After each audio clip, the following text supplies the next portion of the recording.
Épreuve regroupée, un CPE, un CPM, partie Word. Alors la première chose qu'on vous dit, c'est sur l'énoncé, il va falloir changer les marges. On fait un double clic sur les marges, 4, touche tab, 2, touche tab, 3, touche tab, 2. On va dans disposition et on va donner l'entête à 2 cm, le pied de page à 1 cm. En regardant le modèle, ici on constate que sur le modèle, il n'y a pas d'entête et pas de pied de page sur la première page, alors qu'il y a en-tête et pied de page sur la deuxième page. On peut en conclure que la première page est différente. On indique ici première page différente. On valide en cliquant sur OK. Ensuite, on va s'intéresser au style normal. Le style normal est indiqué ici. Style normal, centurie gothique, taille 11, avant-après 0 point, interligne simple. Clic droit, modifier, sans sélectionner tout le texte. Century Gothic, et j'ai dit que c'était en taille 11, sauf erreur, et format paragraphe, 0 point avant, 0 point après, interligne simple, je valide, je vérifie simplement que c'était bien du 11 qui m'était demandé, c'est bien du 11 qui m'était demandé. Je vais m'intéresser maintenant au style titre 1 et titre 2. Alors, titre 1, ici, il est en italique, taille 18, 24 avant, 12 points après, soulignement double. Alors, hop, titre 1, on va le mettre dans sa couleur normale. 24 points avant, donc disposition, 24 avant, 12 après. Il est en italique, on va faire un CTRL I. Soulignement double, accueil ici, et le soulignement double, il est en taille 16, sauf erreur. On va enregistrer tout ceci dans titre 1, clic droit sur titre 1, mettre à jour titre 1 pour correspondre à la sélection. On va tout de suite aller remodifier ici et lui dire de se mettre à jour automatiquement. On vérifie juste que c'est bien la taille 16 qui était demandée, taille 18 et non taille 16, pas de problème, on va monter en taille 18 ici. On va tout de suite faire le titre 2, qui est en vert, sauf erreur. Ici, en vert, le titre 2. On va aller chercher les indications du titre 2. Ici, titre 2, on a une puce qui est du Windings. Et puis, on a un espacement avant de 12 et un espacement après de 6. Rien de particulier, sinon, donc Windings 196. On va donc insérer notre puce ici. Donc, notre puce, définir une puce, symbole, choix de la police, WIN, touche tab, j'arrive dans Windings, numéro 196, j'ai la bonne puce, je valide, je vais maintenant mettre la puce à 0 cm, donc je prends le triangle du haut ici, que je place à la marge. Ici, l'espace est de 0,75, je mets le triangle du bas à 0,75. Ensuite, on avait dit que c'était 12 points avant, 6 points après. Disposition, 12 points avant, 6 points après. Et sauf erreur, il n'y a pas d'indication par rapport à la taille de la police, ici, taille 14. On va encore modifier ceci. Alors, accueil, taille 14. Ceci est en noir et on va l'enregistrer dans titre 2. Clic droit, mettre à jour titre 2 pour correspondre à la sélection. Clic droit, modifier, mettre à jour automatiquement titre 2. Nous avons ensuite deux formats texte à donner, le format texte 1 puis le format texte 2. Nous allons maintenant nous occuper de texte 1. Le texte 1 est donc en couleur normale, il est justifié CTRL J, il a 12 points avant, 12 points après. 12 avant, 12 après, nous allons l'enregistrer dans un style. Nous sélectionnons le texte ici, en triple clic sur le paragraphe. En bas à gauche, ici, dans l'onglet style. Si vous n'avez pas l'onglet style, il faut cliquer ici pour le développer. Donc vous développez votre onglet style. Et ici, vous allez l'appeler texte 1, le mettre à jour automatiquement et vous validez. Il apparaît maintenant là-bas en haut. On va faire la même chose pour le texte 2, on va sélectionner ces paragraphes-là, on va mettre une couleur automatique. Nous allons ensuite aller dans disposition et lui dire qu'il a 6 points avant, 6 points après. Il est également justifié CTRL J, on va enregistrer ça dans un nouveau style, on clique sur le même bouton que tout à l'heure. texte 2, mettre à jour automatiquement, on l'enregistre, ok, on est bon. Nous n'avons plus qu'à appliquer les styles maintenant. Je reviens à ce niveau-là. Alors, ascension et versant nord, il s'agit de titre 1. Et ensuite, ça c'était déjà du texte 2, ça ce sera à mettre en page après. Ça, tout ça, le bleu, c'est du texte 1. C'est du texte 1. Nous avons ensuite en vert du titre 2. Et ce qui suit le titre 2, ici, sauf erreur, c'est du texte 2. Et on constate que le texte 2, ici, on a oublié d'ajouter le retrait. Donc on va simplement ajouter le retrait ici, puisque le texte 2 est mis à jour automatiquement. Vous constatez que normalement, ici, on aurait dû avoir le même effet. Est-ce que cela ne s'est pas fait? Voyons pourquoi. Modifier, mettre à jour automatiquement, ça aurait dû être le cas. Alors on va simplement ici, de nouveau, faire un retrait. Voilà. Et on va passer à la suite. Nos styles ont été appliqués correctement. Nous pouvons passer à la page 1. On va tout de suite faire un saut de page avant toponymie. Et puis on va prendre l'AIR qui doit être en taille 90. On valide. Il est ensuite dans un style prédéfini qui, sauf erreur, est celui-ci. Remplissage dégradé bleu en réflexion. Il est centré, CTRL E. Et pour les informations suivantes, on nous dit petite majuscule, espacement des caractères 15 points, espacement après 48, alors disposition 48 après. Ensuite, petite majuscule, nous allons dans le format police et nous allons cocher la case ici dans police style et attribut petite majuscule. Et nous allons dans paramètres avancés lui donner un espacement étendu de 15 points. Nous avons donc la guerre ici. Nous pouvons nous attaquer maintenant au texte suivant. Le premier paragraphe ici, ou plutôt les deux premiers paragraphes ici, sont justifiés. Il y a un interligne de 1,5. Nous allons ici pouvoir augmenter l'interligne ici. Et nous avons un retrait à gauche de 2 cm et un retrait à droite de 2 cm. Là c'est une erreur. Là, je viens de déplacer la marge. Alors, on va faire un petit CTRL Z pour revenir en arrière. C'est bien le triangle du bas qui m'intéresse ici pour un retrait de 2 cm. Les retraits que je viens de faire ici, on aurait très bien pu passer dans Disposition et mettre ici à droite et à gauche des retraits de 2 cm. Ensuite, on a une trame de fond. Donc, on retourne dans Accueil. On va mettre de la couleur là derrière, et en passant par là. Plus clair, sauf erreur, c'est celui-ci. Et on va ajouter une bordure ici, bordure et trame. La bordure, c'est celle-ci, mais d'une couleur identique au texte qu'on vient de donner. Alors, j'ai un doute sur la largeur de la bordure, et la largeur de bordure, bleu accentuation 5, distance du texte 15 points partout. Alors, on ne nous donne pas, c'est bien la quatrième, mais on ne nous donne pas la largeur. On va la garder d'origine. Bleu accentuation 5, ça doit être celui-ci, voilà. Et on nous dit qu'il y a 15 points partout, donc c'est dans les options qu'on va donner les distances de bordure. 15 touche table, 15 touche table, 15 touche table. Et on a bien du 15 partout. Ok, ok, on a notre bordure qui a été créée. Et maintenant, le paragraphe suivant. Le paragraphe suivant, on constate qu'ici on a 6 cm, ça veut dire qu'il y a un retrait de ce côté-là.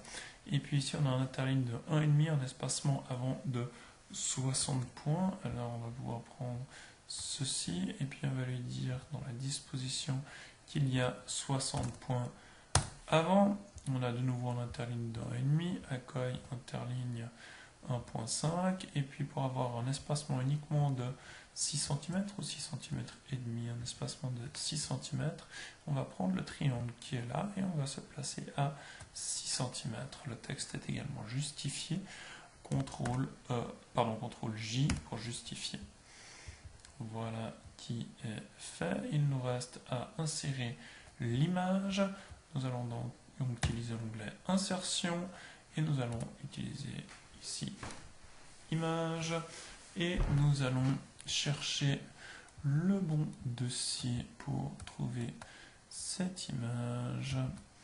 Et ici, nous avons Heidegger et l'image est la suivante, sauf erreur. Image que nous pouvons placer non pas alignée sur le texte, mais devant le texte, ce qui nous permet d'avoir l'image qui est ici. Et en observant l'image, on constate qu'il y a un rectangle à ombre portée et que l'image a été reniée. Alors, est-ce qu'elle a vraiment été reniée? Oui, l'image a été reniée. On va la renier ici. C'est à peu près comme ça qu'elle a été reniée. Éventuellement la renier encore un petit peu là.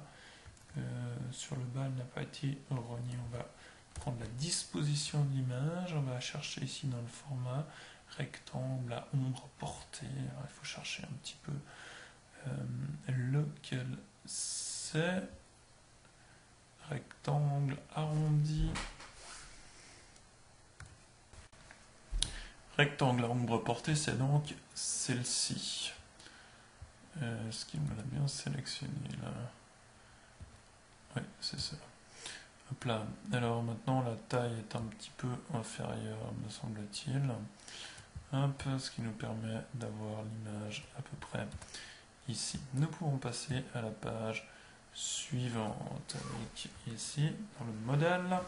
La page encore une bordure triple de couleur bleue d'accentuation 5 qu'on a oublié à la première page. Alors, on va ici aller dans bordure et trame, autre bordure et trame, bordure de page, bordure triple, bordure triple, épaisseur 1,5, couleur bleue accentuation 5.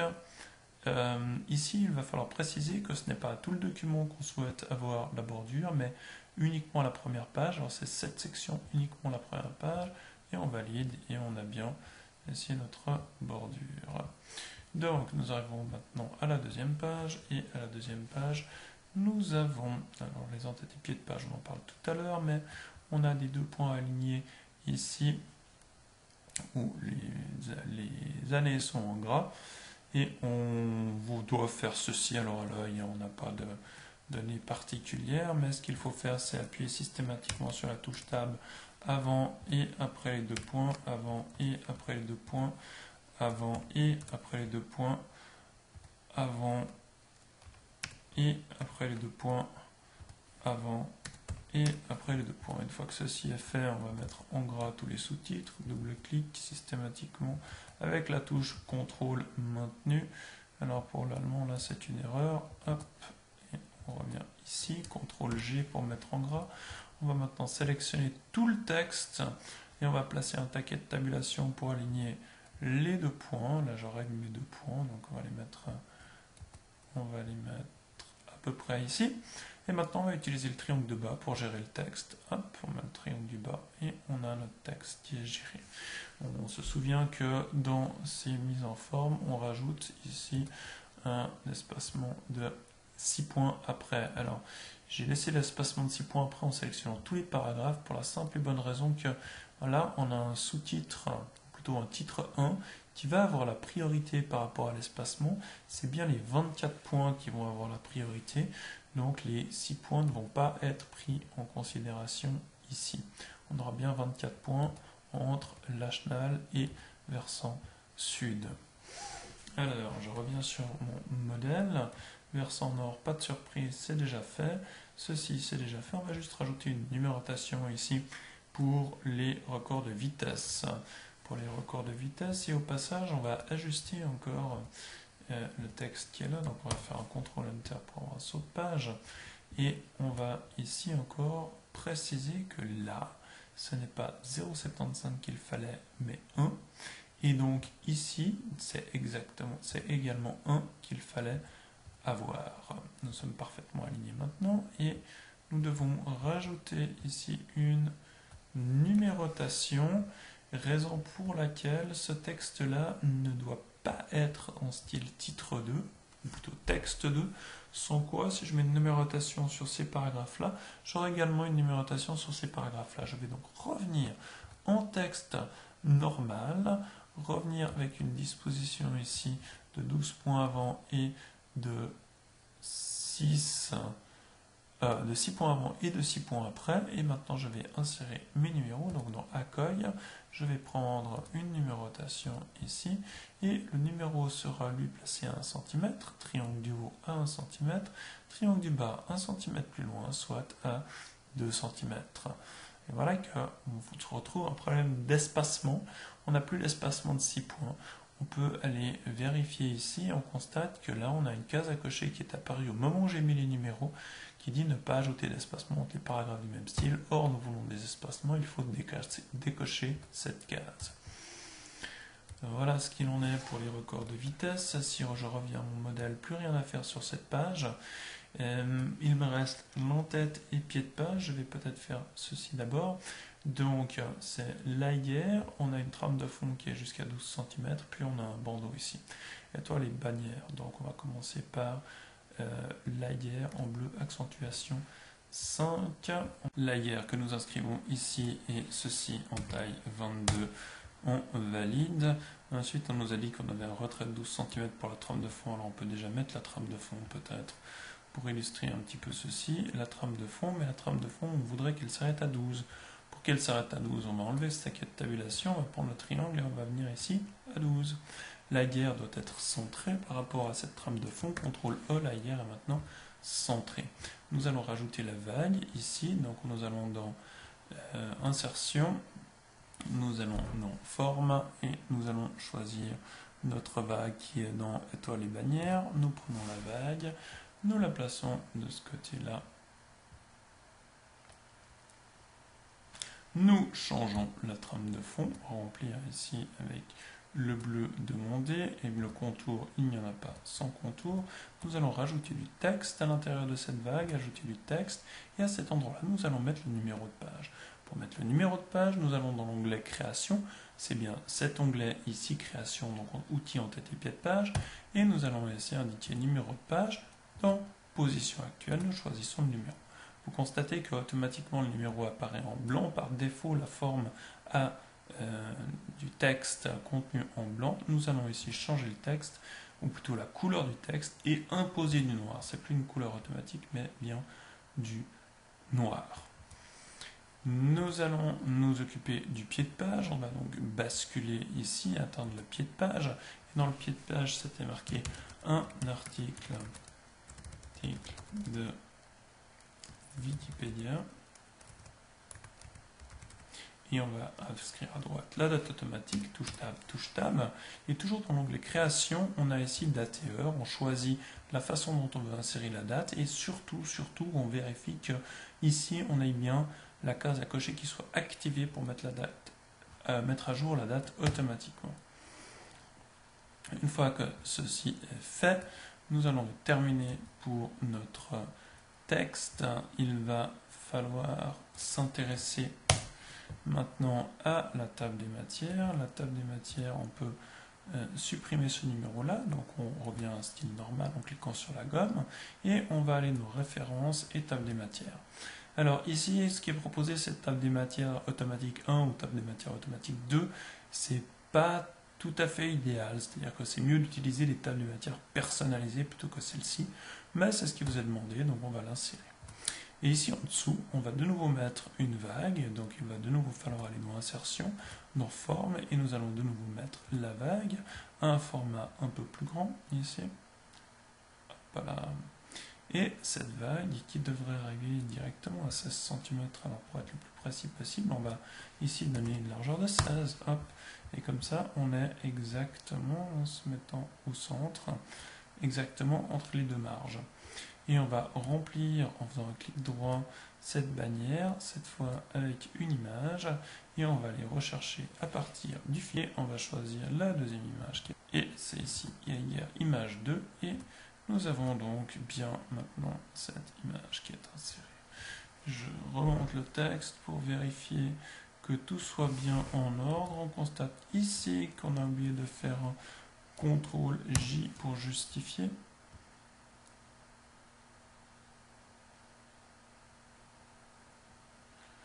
Pour le reste, la présentation semble correcte. Nous allons donc terminer avec la partie Word.